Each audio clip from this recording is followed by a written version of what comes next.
there is a new incredibly fast way to level up your guns in Modern Warfare 2 and Warzone right now in Season 4. This method is only around for a very limited time, so make sure you make the most of it while it's around. We're going to talk about how to do it today as quickly and as easy as possible, but without further ado, let's dive straight into it. So this method actually is in Warzone this time, and it's basically involving the new mode called Lockdown on the new Vondel map. So this Vondel Lockdown mode is basically kind of like Hardpoint from multiplayer in MW2, but they've brought it into Warzone, and basically a small area of the Vondel map will be available, kind of like Mini Royale. The rest of it will be cut off by gas, and that small circle without the gas will be available where you can run around on the map like you normally would in Battle Royale. Now within this area there's normally about 8 or so different areas, different hardpoints basically, think of it like that you need to capture. And the way it works is that there'll be a countdown, so these 8 different areas will become active shortly after the game begins. So there's a little while it's not quite active, kind of like Hardpoint, and then after a while it becomes active, so you want to obviously get to it as quickly as you can. Now these zones then become active for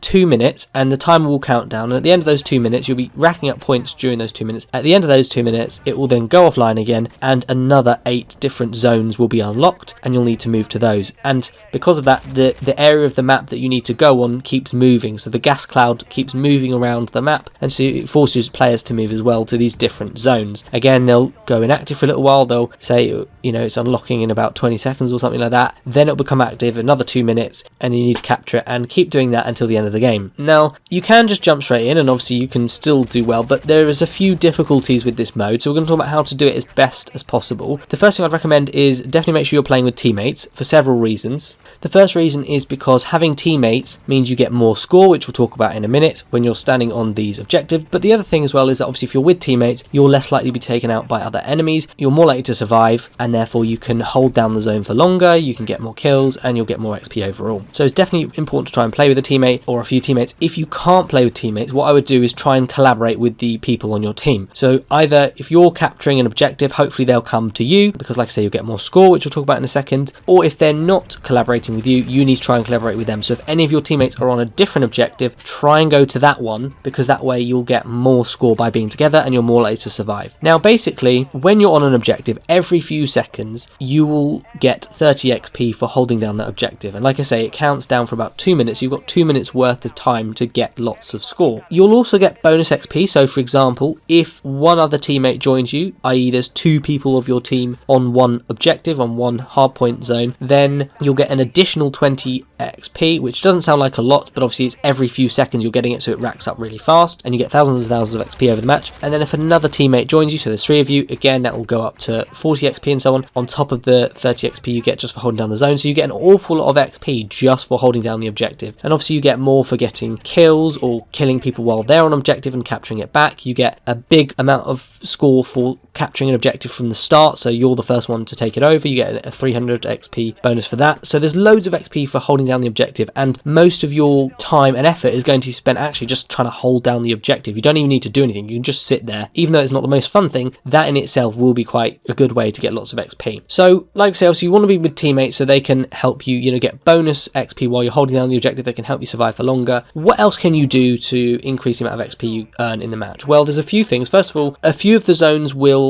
be more valuable zones. I think they're called high value zones, and basically these zones give you more XP than the normal zones. There'll only be a few of these through each round of zones that you need to capture, so obviously they're going to be more highly sought after because they're more valuable, but do try and go for them if you can, because they get you more score, so that's a good thing. And similarly, at the end of the match, when you go into overtime, all of the zones will become high value or higher value zones, so you get more score. So make sure you're putting an awful lot of effort at the end of the game to capture those high value zones, because you get like double the amount of score you normally would, which obviously really helps. So that's another thing to take into account. The other thing I would say is these zones are really popular obviously, and people are going to be fighting over these. There's only 8 and there's loads of players, so you're going to be fighting over them. But what I would say is try and be smart and sensible about it. So there's a couple things you can do. First of all, when you spawn in, try and go for the one that's least attractive to people, and try and go for the one that's kind of out of the way and more difficult to get to. Obviously if you start going towards it and there's loads of people, then try and go for a different one, but try and go to a zone that other people haven't gone to, because it means you're more likely to stay on it and survive, and therefore you're going to get more score. Whereas if you go for one that's slightly more attractive, let's say you go for a high value one but there's like 10 different people that drop on it, there's a good chance you're going to die, and therefore you won't be able to capture it, and then you'll have to respawn in and do that all over again. Now this mode has custom loadouts, infinite respawns and so on, but it does take a little while to spawn in again, so it can be annoying. So that's one thing. Obviously try and go for the ones that are like not captured, or the ones that are furthest out the way, play that are less attractive for other people. That's definitely one of my tips. The other thing is make sure you've got lots of armor all the time, munitions box for ammo as well. Make sure you're opening lots of loot boxes because they keep giving you ammo and armor and stuff. Make sure you've got 2 good weapons on you, and the other thing is make sure that your perks are set up as well. So for example, you might want to put on a perk that, you know, reduces the effect of tactical equipment from enemies or reduces the lethal damage from lethal equipment. It might be worth putting on something like quick fix because you've got lots of objectives so you can heal faster, that kind of thing. So make sure your perks are set up too. And then lastly, you can obviously boost the amount of XP you get by putting on double weapon XP tokens or double weapon XP weekends. Now we've just come out of double weapon XP weekend, so you haven't got that at the moment, but there's an abundance of double weapon XP tokens across the battle pass, DMZ challenges, you know, Warzone challenges. There's loads of different ways to get weapon XP tokens, so make sure you're getting those if you can. And the other thing I'd say is obviously if you play with a teammate that you're friends with, so someone else, and you form a party, you will get